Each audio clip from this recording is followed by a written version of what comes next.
In 1922, a 15-year-old boy shows up for his first day at work at a small auto repair shop in Tokyo, Japan. The owner, who questioned if the boy was even meant for this type of business, assigned him to clean the workshop and look after his child instead.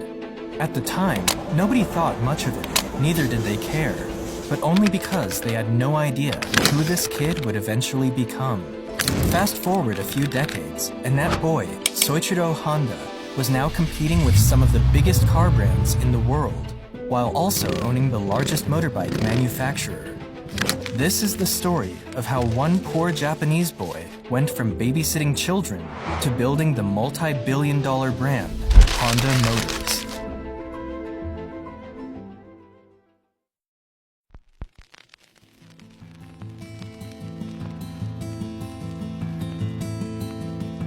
The story begins in 1906 in a small poverty-ridden village called Tenryu, Shizuoka, at the foot of Mount Fuji. It was there that Gihei Honda and his wife welcomed their first son, Soichiro Honda.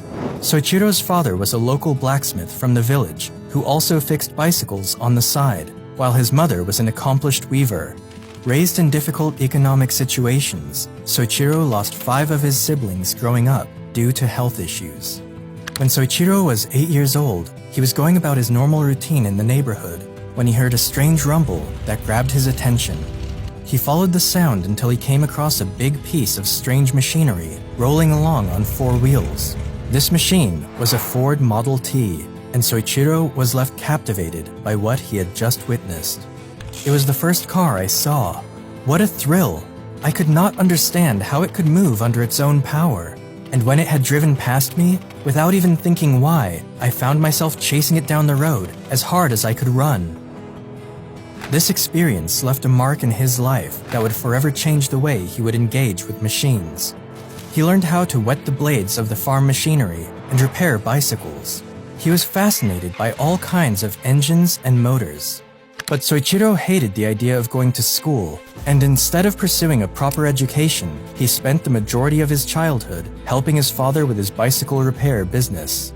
His lack of interest in school affected his grades so terribly that he used some rubber that he found to forge his family's stamp on his grade reports. That way, his father wouldn't need to sign the paper and see his grades. Eventually, he got caught, and his father punished him by making him kneel on his knees for an entire day without lunch. In 1922, Soichiro came across a magazine ad for a Tokyo-based automobile servicing company called Art Shokai.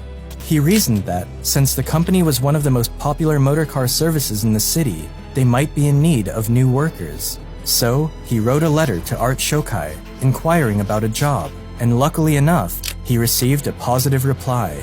So, at the age of 15, Soichiro dropped out of school, left home, and headed for Tokyo in pursuit of his dreams.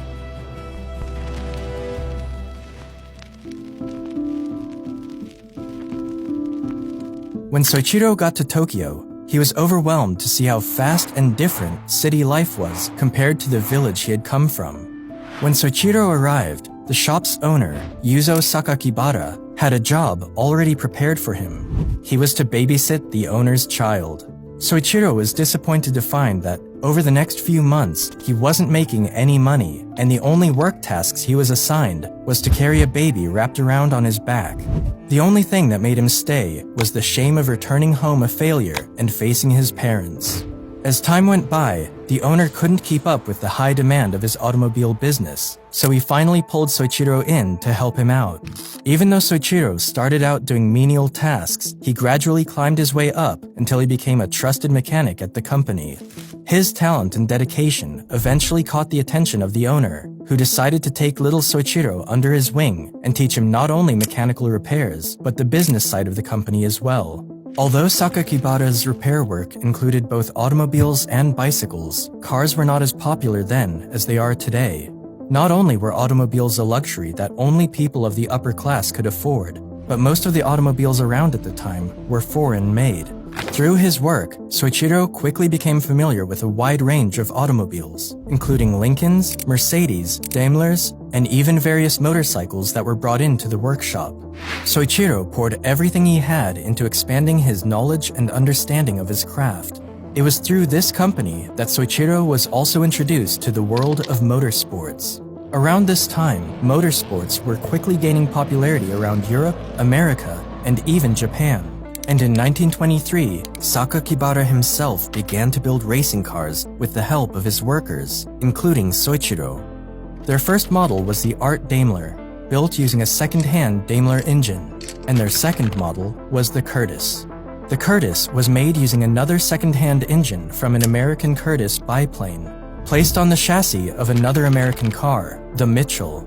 This car would go on to race in the 5th Japanese Motor Car Championship in 1924, taking a stunning first position, with Sakakibara's brother as driver and Soichiro as the accompanying engineer. It was a special experience for the 17-year-old boy, and from then on, motorsports became his religion.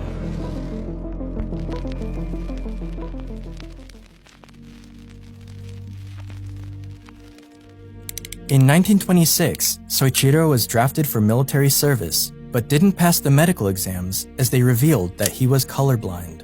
Thus, he was excused from the army and was able to keep working at Art Shokai. By 1928, Yuzo Sakakibara wanted to expand his business and decided to open a branch of Art Shokai in Hamamatsu. He believed there was no better man to leave in charge than his young apprentice, and at the age of 21, Soichiro was called upon to run the new branch.